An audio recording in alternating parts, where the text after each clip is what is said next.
with anyone. I could be with anyone. You're here with me. You're here with me. You could be around with me. You could be with anyone. I could be with anyone. You're here with me. You're here with me. Let's get it. Now, I know this is going to sound kind of jerky when I say it, but let me be the first to say it. Because I've seen other coverage on 90 Day Fiance and Gino and Jasmine when they go talk to the attorney and all that. I understand that that's like a thing, and people were kind of, oh no, what's going on? Gino really messed up. My question is this.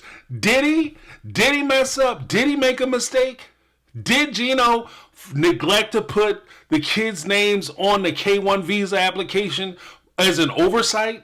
Or was it something that he did on purpose?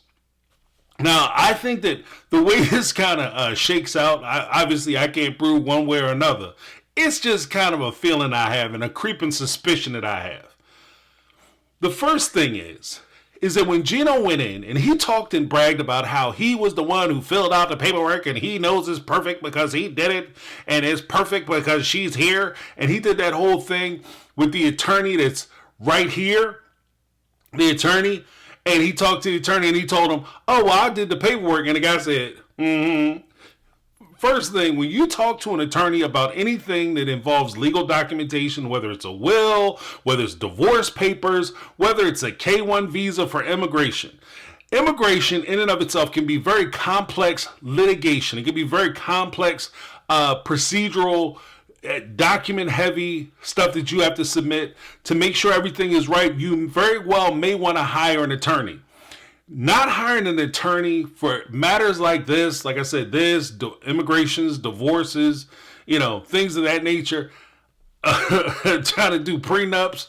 Not hiring an attorney is like falling out of a window, breaking your leg, and deciding that you're going to do the surgery to set the bone in your leg. I'm going to just hand me that drill off the shelf. I'm going to put some pins in my leg.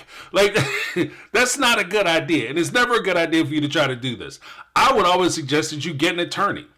Now, with all that being said, when Gino put this in, him and Jasmine weren't getting along that well. He wasn't sure if he even wanted Jasmine to come or if Jasmine was going to come. He's had multiple times where Jasmine has threatened not to come. He has to have fear, and an innate fear that when she does get here, she's going to divorce him and he's going to be responsible for her.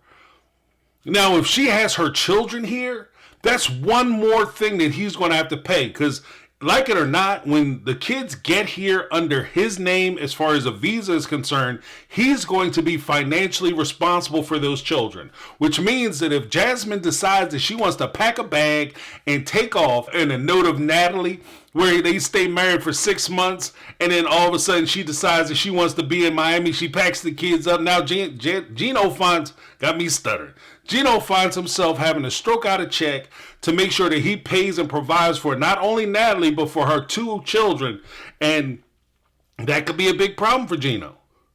So there is a logic there that could lend itself to the idea that maybe Gino left them off on purpose because he's not super excited about bringing the kids here. In addition to that, he's very well using the other kids and bringing the other kids to the country as a lever to try to get Jasmine to have his child get pregnant for him.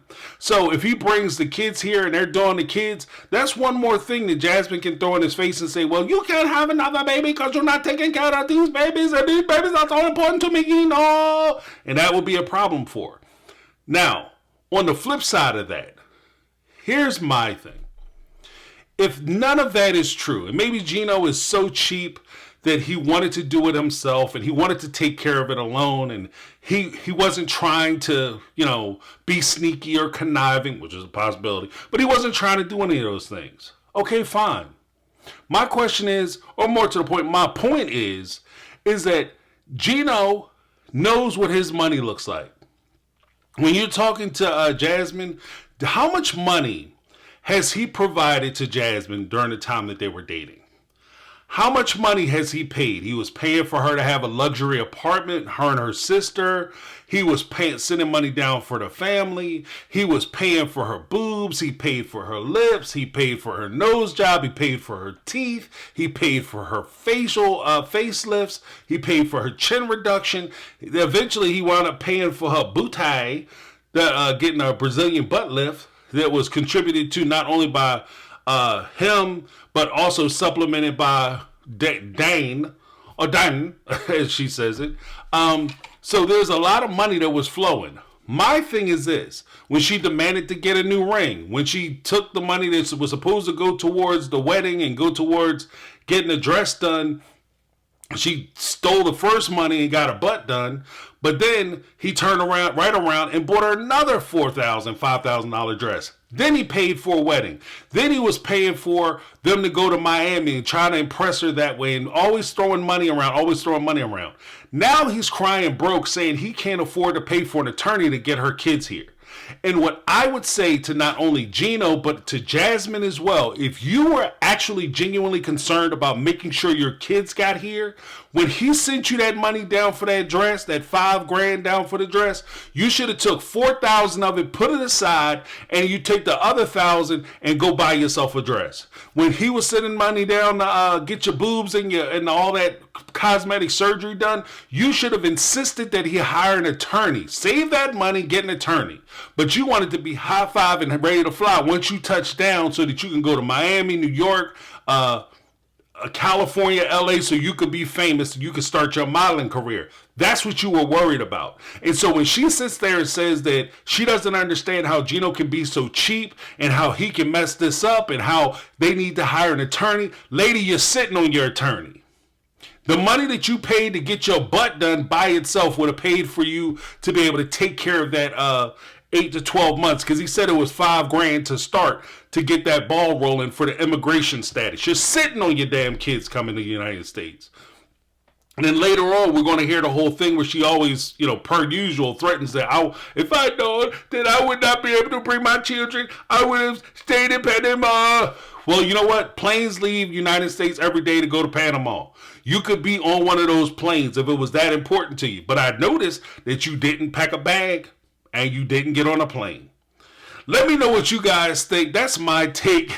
Give me your take down below. Let me know what you guys think. Don't forget to like the video, share the video, and subscribe to the channel. Give me that HBO special, help a brother out special. And I appreciate it. That's my take. I'm James. This has been My Take on Reality, and I'm out.